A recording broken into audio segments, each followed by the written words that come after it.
जय माता दी दोस्तों, माता रानी की कृपा आप पर बनी रहे। आज की वीडियो में हम जानेंगे कि जो सामान्य गृहस्थीजन हैं वो किस प्रकार से गुप्त नवरात्रि की पूजा बहुत ही सरल विधि से कर सकते हैं। देखिए, ऐसी भ्रांतियां हैं कि जो गुप्त नवरात्रि की पूजा होती है वो तंत्र मंत्र आदि की सिद्धि के लिए ही की जाती है। ऐसा बिल्कुल भी नहीं है। यह भी माता रानी के वैसे ही दिन हैं जैसे सामान्य नवरात्रि में होते हैं। तो इसमें सामान्य गृहस्थी जन भी बहुत ही साधारण तरीके से भी पूजा कर सकते हैं। यदि कोई भी मनोकामना है वह बहुत ही शीघ्र फलित होती है। यदि हम गुप्त नवरात्रि में पूजा करते हैं तो इसके लिए हमें एक चौकी लगानी होती है। चौकी हमें गुप्त स्थान पे लगानी होती है, और जब हम इन नवरात्रों को करते हैं तो हम घर के बाहर किसी को भी नहीं बताते हैं कि हमारे गुप्त नवरात्रि चल रही हैं, हमारा व्रत चल रहा है। तो चौकी ऐसे लगानी है कि पूजा करने वाले का मुख जो है वो पूर्व या उत्तर दिशा में होना चाहिए, या फिर पूर्व या उत्तर दिशा की ओर रहे। चौकी के ऊपर लाल रंग का वस्त्र बिछाएं। उसके बाद में चावलों का आसन देते हुए माता रानी का जो भी स्वरूप आपके पास है उन्हें आप विराजमान करें। देखिए, सामान्य नवरात्रों में तो माता रानी के 9 स्वरूपों का पूजन किया जाता है, लेकिन जो गुप्त नवरात्रि होती हैं उसमें माता की 10 महाविद्याएं जो हैं उनका पूजन किया जाता है। तो आप भी उनकी 10 महाविद्याओं की पूजा कर सकते हैं। यदि आप 10 महाविद्याओं की पूजा नहीं कर पा रहे हैं तो कोई बात नहीं, आप माँ भगवती दुर्गा की पूजा आप इस नवरात्रि में भी कर सकते हैं। तो देखिए, इसमें कलश की स्थापना हमें अवश्य रूप से करनी चाहिए। कलश में माँ का आह्वान करना चाहिए। तो कलश आप कोई भी ले सकते हैं, धातु का ले सकते हैं, मिट्टी का ले सकते हैं। कलश के ऊपर स्वास्तिक बना लें रोली से, और उसके कंठ में मोली का लावा बांध लें, और कलश के नीचे आप चावलों का आसन दे सकते हैं, या फिर ढेरी लगा सकते हैं, या फिर आप यहाँ पर अष्टदल कमल भी बना सकते हैं। कंठ तक हम शुद्ध जल गंगा जल से भर देंगे, और उसके अंदर हम सिक्का, सुपारी, हल्दी की गांठ, अक्षत आदि डाल के आप कलश की स्थापना करें। आप यहाँ पर कोड़ी और कमल गट्ठे और गोमती चक्र भी इसमें डाल सकते हैं। दो दो के जोड़े में अगर आप माता महालक्ष्मी की कृपा प्राप्त करना चाहते हैं, नहीं तो सिंपली जितनी भी चीज़ें आपके पास अवेलेबल हों कलश की स्थापना कर लें। कलश के अंदर ऐसे में हम आम के पत्ते, अशोक के पत्ते लगाएंगे, उन पे भी अच्छे से टीका कर लेंगे।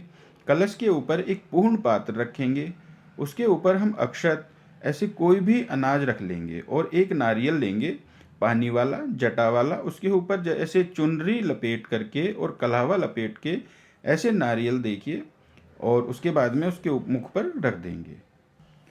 नारियल का जो मुख है पूजा करने वाले की, यानी कि जो साधक है, उसकी तरफ होना चाहिए। आप ऊपर भी कर सकते हैं, लेकिन मुख्य रूप से अपनी तरफ ही किया जाता है। नीचे या पीछे की ओर आप नारियल का मुख नहीं करना चाहिए। उसके बाद में हम गणेश जी की स्थापना करेंगे। आप षोडश मातृकाओं की भी स्थापना कर सकते हैं, और अगर पूजा को और विस्तृत रूप देना चाहते हैं तो नवग्रहों की भी स्थापना कर सकते हैं। पर मैं आपको सरल विधि बता रहा हूँ, इसलिए आप उनका ध्यान करते हुए ही पूजन कर लें। गणेश जी की स्थापना अक्षत के ऊपर कर लें। उसके बाद में एक धूप दीप यहाँ पर प्रज्वलित कर लेंगे। देखिए, आप चाहे तो पूरे 9 दिन के लिए अखंड ज्योत भी जला सकते हैं। जो भी आप जलाना चाहें, या तो आप तिल के तेल का दीप जला लें या देसी घी के अखंड ज्योत जला लें। उसके बाद में अपने व्रत या पूजन का संकल्प लें। हाथ में अक्षत पुष्प लेकर के दक्षिणा रख के कुछ फल भी आप ले सकते हैं, थोड़ा जल डाल के। ऐसे आप किस प्रकार के व्रत करेंगे वैसे आप उनका संकल्प कीजिए। सुबह के समय जो पहला नवरात्र आएगा उसके सुबह सुबह हमें यह पूजा करनी है, घट की स्थापना करनी है। आप चाहे तो खेतरी भी बीज सकते हैं, ज्वारे भी उगा सकते हैं, लेकिन मुख्य रूप से देखिए इन नवरात्रों में कंपलसरी नहीं है। आप चाहे तो उगा सकते हैं, नहीं तो नहीं भी उगा सकते हैं। आप अपना पूजन कर सकते हैं। इसके बाद में जल का छींटा दे करके हम स्नान का भाव करा देंगे। संकल्प की जो भी वस्तुएं हाथ में थी वो हमने चौकी पे छोड़ देनी है। 4 बारी में हमें स्नान कराना होता है। गणेश भगवान को हम ऐसे वस्त्र रूपी कलावा, जनेऊ आदि समर्पित कर देंगे और नारियल को पहले ही वस्त्र रूपी चुनरी और कलावा लपेट देंगे। माता रानी को हम वस्त्र रूपी चुनरी उड़ा देंगे। उसके बाद में श्रृंगार की सारी सामग्री आप माता रानी को जब भी आपकी सामर्थ्य हो वह आप माता रानी को चढ़ा सकते हैं। 5 प्रकार की, 7 प्रकार की या 16 श्रृंगार की सामग्री आप भेंट कर सकते हैं। पहले दिन भी भेंट कर सकते हैं। पहले दिन नहीं भेंट कर पा रहे हैं तो कोई बात नहीं, पूरे नवरात्रों में किसी भी दिन आप माँ को श्रृंगार की सामग्री चढ़ा सकते हैं। उसके बाद में रोली से सभी को तिलक कर देंगे। गणेश भगवान को, माँ भगवती को और वरुण कलश देव को भी इस प्रकार से टीका करेंगे और अग्निदेव का भी ऐसे पूजन कर देंगे। ज्योत का भी तिलक कर देंगे। आप स्वयं को भी तिलक करें।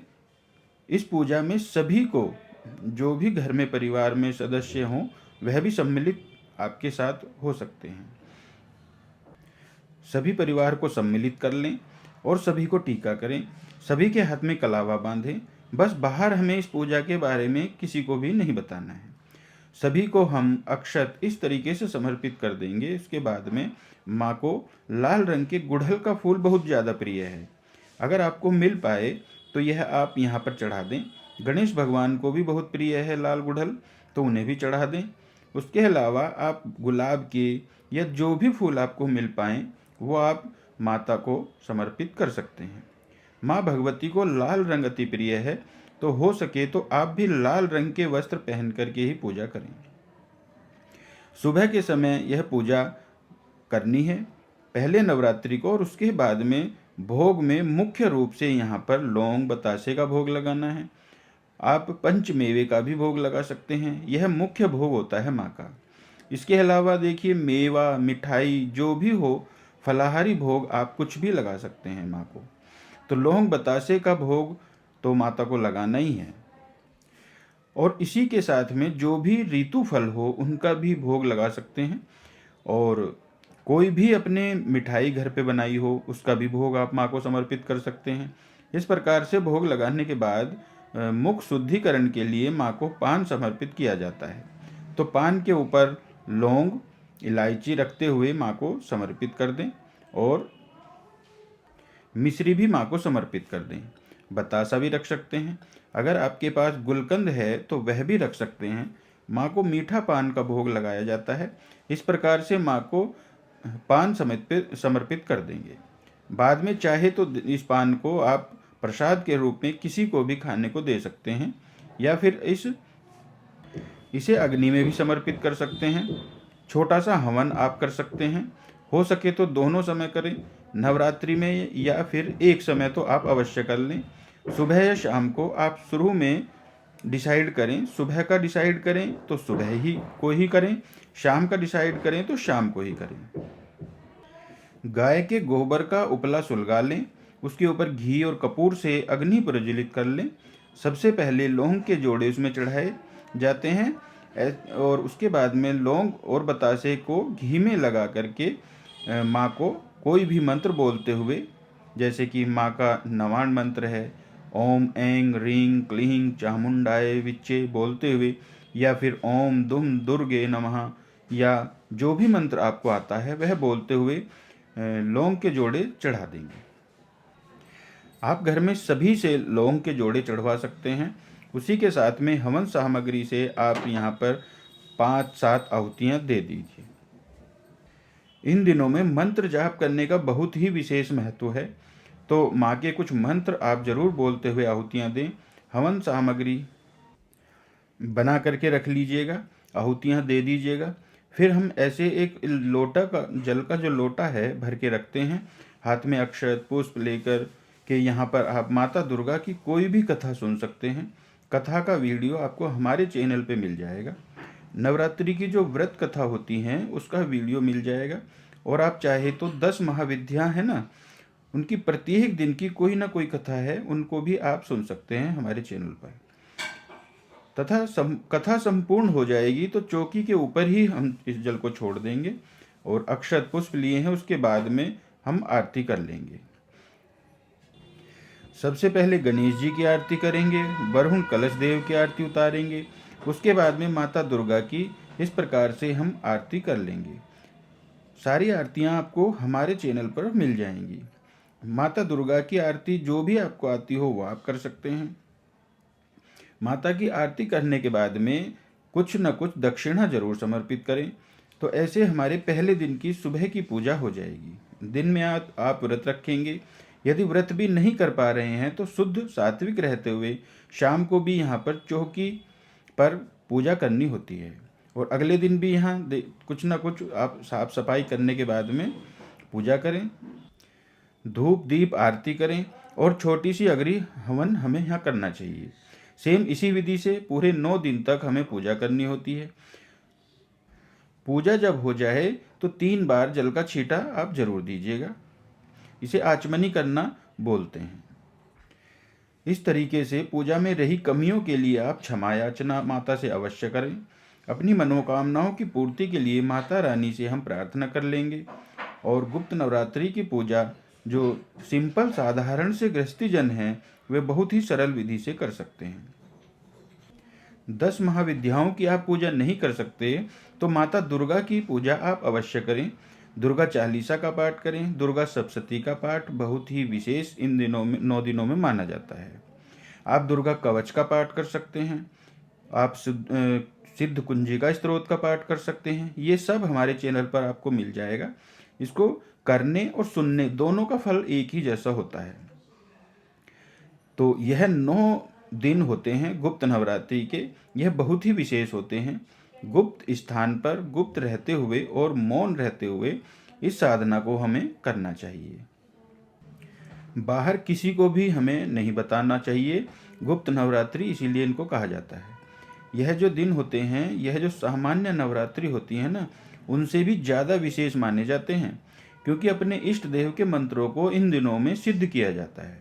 अगर आप कोई भी किसी भी प्रकार की सिद्धि प्राप्त करना चाहते हैं, उसके लिए आपको जो आपके गुरु हैं ना, उनके मार्गदर्शन में ही आप ऐसे अपने मंत्रों को सिद्ध करें। लेकिन अगर आप स्वयं से पूजा करना चाहते हैं तो माँ दुर्गा की आप इस तरीके से सरल विधि से पूजा भी कर सकते हैं। तो वीडियो में दी गई जानकारी यदि आपको थोड़ी सी भी यूजफुल लगी हो तो प्लीज़ फिर वीडियो को लाइक करना। और अगर आज आप हमारे चैनल पर नए आए हैं तो हमारे चैनल को सब्सक्राइब कर लें। इसी प्रकार की वीडियोस देखने के लिए आप हमारे चैनल हरि नाम धारा को सब्सक्राइब कीजिए। इसी प्रकार से बहुत ही सरल विधि से अपनी सभी पूजा पाठ की जाती हैं। वीडियो को ज़्यादा से ज़्यादा शेयर करना और कमेंट बॉक्स में जय माता दी अवश्य लिखना। जय माँ दुर्गा, जय माता दी, जय जय माता दी।